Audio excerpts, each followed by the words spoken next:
محترم سامعین کرام، الحمدللہ آج آپ نے تہجد میں قرآن پاک کے 23ویں پارے کی سماعت فرمائی، جس میں 4 صورتیں بیان کی گئی تھی۔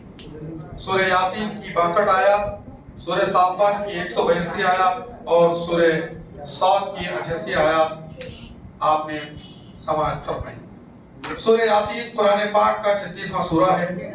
اس میں 5 رکوع اور 83 آیات ہیں، 733 الفاظ ہیں اور 2988 حروف ہیں۔ ہم نے آپ کے سامنے کل 13ویں آیت تک تذکرہ کیا تھا۔ سورہ یاسین کی آیت نمبر 14 سے 27 تک اصحاب القریہ یعنی ایک گاؤں والوں کا قصہ بیان کیا گیا ہے، جن کی طرف پے در پے 3 رسول بھیجے گئے تھے۔ اس گاؤں کا نام، ان تینوں نبیوں کے نام کیا تھے، اس کا صحیح تذکرہ موجود نہیں ہے۔ اللہ تعالیٰ نے ارشاد خبر دی ہے کہ ہر چیز کے جوڑے اللہ نے پیدا کیے ہیں، خواہ وہ زمین کی اگائی ہوئی چیزیں ہوں یا خود ان کے نفوس ہو، خواہ وہ چیزیں ہوں جو انسان کے علم و ادراک میں بھی نہیں ہیں۔ سبحان اللہ! اس آیت میں علم سائنس کے لیے بڑی رہنمائی ہے۔ ایسی کوئی چیز نہیں جو بن جوڑ ہو۔ کافروں کی غلط سوچ بتائی گئی ہے کہ جب ان سے یہ کہا جاتا ہے کہ اللہ کی راہ میں خرچ کرو تو وہ اہل ایمان پر طنز کرتے ہوئے کہتے ہیں کہ اللہ خود جسے چاہے کھلانے والا ہے، اس کی راہ میں خرچ کیا کرے۔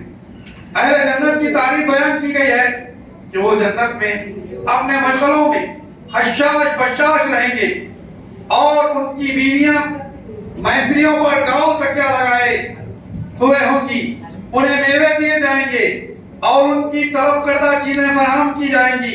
رب کریم کی جانب سے ان پر سلامتی نازل ہوتی رہے گی۔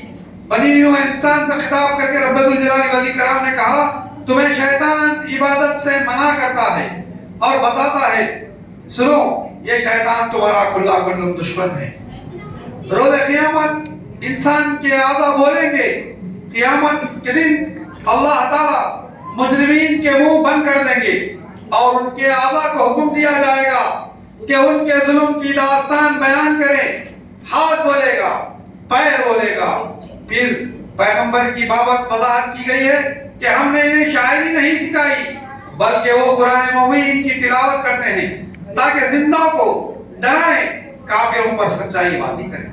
اسی حکمت کے تحت رسول اکرم صلی اللہ علیہ وسلم نے اپنی زبان مبارک سے شعر گوئی نہیں کی۔ پھر اللہ کی نعمتوں کا اظہار کیا گیا ہے کہ اسی نے چوپائے مسخر کیے جس پر سواری کی جاتی ہے اور جنہیں کھایا جاتا ہے، جس میں بہت سے فائدے ہیں، پینے کے لیے جیسے دودھ، دہی، مسکا، گھی، گوہا، پنیر، یہ سب چیزیں انہی جانوروں کی بدولت ہیں، لہذا اللہ کی شکر گزار ہو۔ معبودان باطل کی کمزوری بیان کی گئی ہے کہ وہ خود مدد کے محتاج ہیں، تمہاری کیا مدد کریں گے۔ پھر اللہ اپنی قدرت کا اظہار فرماتا ہے کہ ہم نے انسان کو ایک نطفے سے پیدا کیا مگر وہ ہمیں سے جھگڑنے لگا۔ ہم اس کی تخلیق کو بھلائی نہیں بلکہ اس کی سڑی ہڈیوں کو دوبارہ زندہ کریں گے۔ ہم اسی طرح اسے دوبارہ زندہ کریں گے جیسے اس کی تخلیق اول یعنی ماں کی کوکھ سے جس طرح جنم لیا تھا، اسی طرح وہ سالم صحیح سالم اٹھائے جائیں گے۔ پھر خبر دی گئی ہے کہ ہرے بھرے درختوں کو جلانے کے قابل بنایا جس پر تم اپنی ہانڈیاں پکاتے ہو۔ پھر آیت نمبر 82 میں کہا گیا، جب اللہ تعالیٰ کسی چیز کا ارادہ کرتے ہیں تو کہتے ہیں کن فیکون، تو پھر وہ ہو جاتی ہے۔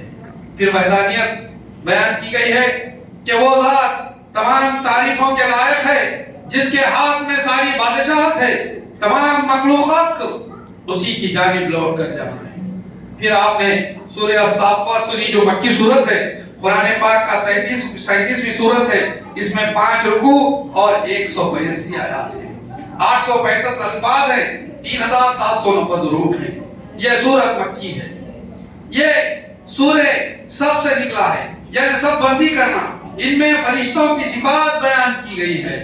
فرشتوں کی اللہ قسم کھاتا ہے اور ان کی صفات بیان کی گئی ہے کہ سب بندی کرنے والے، جذب و توبیخ کرنے والے، اللہ کا ذکر کرنے والے فرشتوں کی قسم، رسول اللہ صلی اللہ علیہ وسلم نے فرمایا کہ فرشتے اللہ کے دربار میں سب بندی کر کے بیٹھے ہیں، تم بھی نمازوں میں سب بندی کر کے بیٹھو۔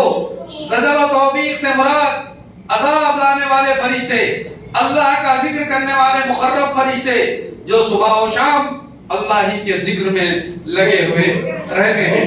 پھر اللہ تبارک و تعالیٰ نے معبود حقیقی کی تعریف بیان کی ہے کہ معبود ہی ایک اللہ ہے جو زمین و آسمان، مشارق و مغارب کا رب ہے، اسی نے آسمان کو ستاروں سے جگمگایا۔ پھر فرمایا گیا شیطان جب آسمانی خبروں کو معلوم کرنے کے لیے جاتا ہے تو ستارہ شہاب ثاقب اس پر لپٹ پڑتا ہے اور اسے مار بھگاتا ہے۔ پھر منکرین دعوت کے شکوک و شبہات بیان کیے گئے ہیں اور ان کا جواب دیا گیا ہے کہ ان کے انجام بس سے بھی انہیں آگاہ کر دیا گیا ہے، جو کہا کرتے تھے کہ ہم اپنے باپ دادا کے طریقے کو چھوڑ دیں، ہم مر کر مٹی پلید ہو جائیں گے تو دوبارہ کیسے اٹھائے جائیں گے؟ کیا اب ہم ایک مجنون شاعر کی بات پر ایمان لائیں گے؟ انہیں رسوا کن عذاب دیا جائے گا۔ یہ ان سب کے اعتراض کا نتیجہ ہے۔ ایمان لانے والے مخلص بندوں کی اللہ تعریف بیان کرتے ہوئے فرماتے ہیں کہ ان برگزیدہ بندوں کو مقررہ روزی دی جائے گی، احترام کے ساتھ انہیں میوے دیے جائیں گے، نعمتیں والی جنتوں میں رہیں گے، تختوں پر ایک دوسرے کے سامنے بیٹھے ہوئے ہوں گے، شراب کے جام دور چل رہا ہوگا، شراب صاف اور شفاف اور پینے میں مزیدار ہوگی، نہ اس کے پینے سے درد ہوگا، نہ بہکیں گے، اور ان کے بس نیچی والی حوریں ہوں گی جو پاک و صاف گرد و غبار سے غیر آلود چھپائے ہوئے انڈوں کی طرح ہوں گی، ایک دوسرے کے روبرو بیٹھ کر گفتگو کر رہے ہوں گے اور اپنے برے دوستوں کے تذکرے کر رہے ہوں گے جو نبیوں کی باتوں پر شک کرتے تھے۔ جب وہ جہنم میں جھانک کر دیکھیں گے تو انہیں پائیں گے اور اللہ کی پناہ مانگیں گے۔ پھر سوال کیا گیا ہے کہ جنت کی مہمان نوازی بہتر ہے یا زقوم کا درد بہتر ہے جو جہنم سے تہ سے نکلتا ہے، جس کے کھاتے ہی آنتیں کٹ جائیں گی، جو شیطان کے سروں کی طرح رہیں گے، جس پر کاٹے ہی کاٹے رہیں گے۔ یہ مجرمین کی غداری کی سزا ہے، یہ مجرمین کی غداری کی غذا ہوگی۔ نوح علیہ السلام کی دعا کا تذکرہ کیا گیا ہے کہ ہم نے نوح کی دعا کو قبول کیا، انہیں اور اہل عیال کو کرب عظیم بڑی مصیبت سے نجات دیا اور ان کی قوم کو ڈبو دیا اور داستان عبرت بنا دیا۔ ابراہیم اور ان کی قوم کا تذکرہ کیا گیا کہ ابراہیم نے انہیں معبودان باطل سے باز رکھا اور ان کے معبودان کو توڑ دیا اور قوم سے کہا کہ اپنے ہاتھ سے بنائے ہوئے معبود بنا کر تم عبادت کرتے ہو۔ قوم نے بڑا مکر کیا، اللہ نے ان کے مکر کو نیست و نابود کر دیا۔ ابراہیم اللہ کی راہ میں ہجرت کیے اور اللہ سے دعا کیا کہ اے اللہ تو مجھے صالحین میں شمار فرما۔ پھر ابراہیم علیہ السلام کا تذکرہ کیا گیا ہے کہ ہم نے ابراہیم کو اسماعیل کی خوشخبری دی اور انہیں حکم دیا کہ وہ اپنے بیٹے کو ذبح کر دیں۔ بیٹے نے کہا اے ابا جان اللہ کے حکم کی تابعداری کرے، میں اللہ کے حکم سے صبر کروں گا۔ جب ابراہیم نے انہیں ذبح کرنے کے لیے پیشانی کے بل لٹایا تو اللہ نے کہا اے ابراہیم تم نے خواب سچ دکھایا، بڑی آزمائش کو پورا کیا اور اس کو آئندہ آنے والی امتوں کے لیے یادگار دن بنا دیں گے۔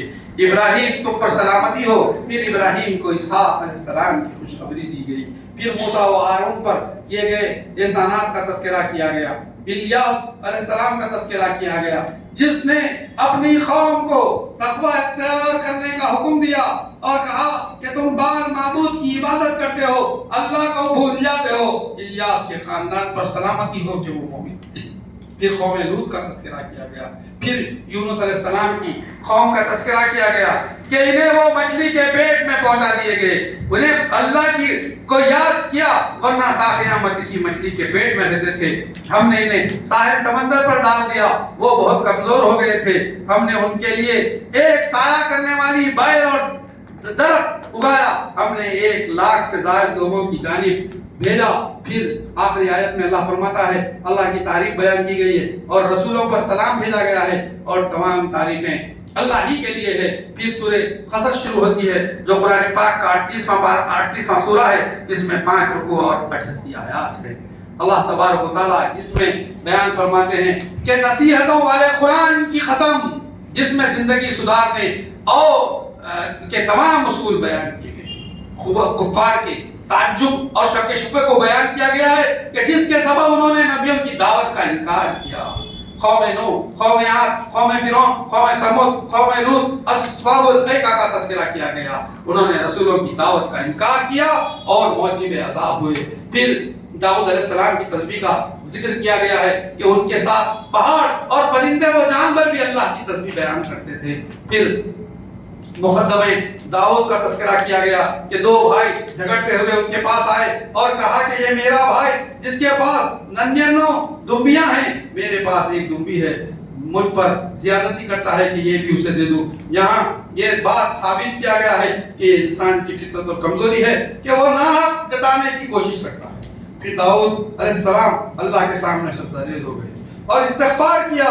اس کے بعد داؤد کو حکم دیا گیا کہ وہ زمین کے خلیفہ ہیں، عدل و انصاف سے فیصلہ کریں، نفسانی خواہشات کی پیروی نہ کریں، جو اللہ کی راہ سے ہٹا دے۔ پھر آگے اللہ رب العالمین نے حکم دیا کہ متقین و مفسدین کا اللہ موازنہ کرتا ہے کہ اہل ایمان کو مفسدین کی طرح، متقیوں کو فاجروں کی طرح نہ بنایا جائے۔ سلیمان علیہ السلام کا تذکرہ کیا گیا کہ وہ انتہائی انابت کرنے والے تھے، ان پر تیز رفتار خاص گھوڑے پیش کیے گئے، ان کے گھوڑوں کی محبت نے اللہ کی یاد سے غافل کر دیا، جس کا انہیں احساس ہوا تو ان گھوڑوں کو ہی کو قتل کر ڈالا۔ پھر سلیمان کرسی کے واقعے کے ذریعے آزمائش سے دوچار کیے گئے، پھر اللہ سے دعا کی اور بے مثال تاریخ ساز سلطنت طلب کی، اور اللہ نے ان کے لیے ہوا اور جنات کو ماتحت کر دیا اور انہیں بے مثال سلطنت عطا کی۔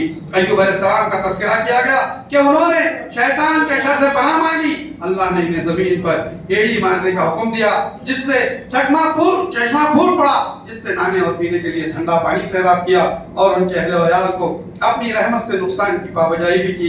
پھر ابراہیم علیہ السلام، اسحاق، یعقوب، اسماعیل، عیسیٰ، ذوالکفل کا تذکرہ کیا کہ اللہ کے مقرب اور برگزیدہ بندے تھے۔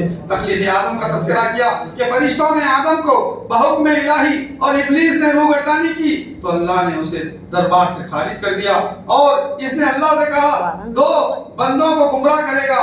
اللہ نے اسے اختیار دیا اور کہا میرے مخلص بندے تیری گمراہی کا شکار نہیں ہوں گے، اور جو گمراہ ہوں گے انہیں جہنم میں ڈالا جائے گا۔ یہاں سورہ 7 ختم ہوئی۔ پھر آپ نے سورہ زمر کی آیات سنی۔ سورہ زمر 39واں سورہ ہے جس میں 8 رکوع اور 75 آیات ہیں۔ اللہ تبارک و تعالیٰ نبی اکرم صلی اللہ علیہ وسلم خاطب کر کے قرآن مجید کے منزل اللہ بنے کی حقانیت بیان کرتا ہے اور حکم دیا کہ اللہ کے بندے دین کو خالص کیا جائے۔ خالص دین تو اللہ ہی کا ہے۔ خالص کا مطلب یہ ہے کہ بنا کسی شرکت غیرے کے، لیکن اس خالص دین کو چھوڑ کر لوگوں نے تقرب الی اللہ کے گمان میں بہت سے کارساز معبود تلاش کیے اور انہیں اللہ کے قریب کر دیں گے۔ اللہ تعالیٰ جھوٹوں اور ناشکروں کی رہنمائی نہیں کرتا۔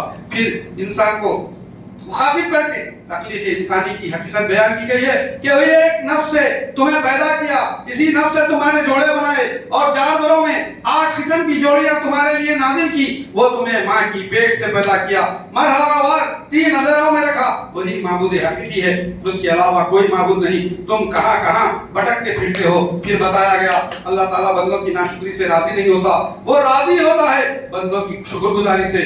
کوئی بندہ کسی کا بوجھ نہیں اٹھائے گا۔ پھر ایک مثال بیان کی گئی ہے کہ ایک بندہ جو رات میں کھڑے ہو کر قیام و سجدہ کرتا ہے اور آخرت کا خوف کھاتا ہے اور اپنے رب کی رحمت سے پر امید رہتا ہے، کیا علم رکھنے والے اور نہ رکھنے والے برابر ہو سکتے ہیں؟ رسول اکرم صلی اللہ علیہ وسلم کو حکم دیا گیا اہل ایمان سے کہہ دے کہ اللہ کا تقوی اختیار کرے، اس دنیا میں نیکی کرنے والوں کا بدلہ ہے، نیک بدلہ ہے، اللہ کی زمین وسیع ہے، صبر کرنے والوں کے لیے بے حساب اجر ہے۔ دل کی پیروی کا حکم دیا گیا، دین کی پیروی کرنے کا حکم دیا گیا کہ آپ اس بات کا اعلان فرمائیں کہ مجھے حکم دیا گیا ہے کہ میں خالص دین کی پیروی کروں اور اس کا فرما بردار مسلمان بن جاؤں۔ اگر میں نافرمانی کروں تو بڑے برے دن کے عذاب سے ڈرتا ہوں، اللہ کی خالص عبادت کروں۔ اس شخص کی تعریف کی گئی ہے جس کا سینہ اسلام کی فہم و فراست کے لیے کھول دیا گیا، وہ اللہ کی جانب سے نور دیا گیا ہے۔ قرآن کی عظمت بیان کی گئی ہے کہ اللہ نے سب سے بہترین بات نازل کی، خوف الہی کے سبب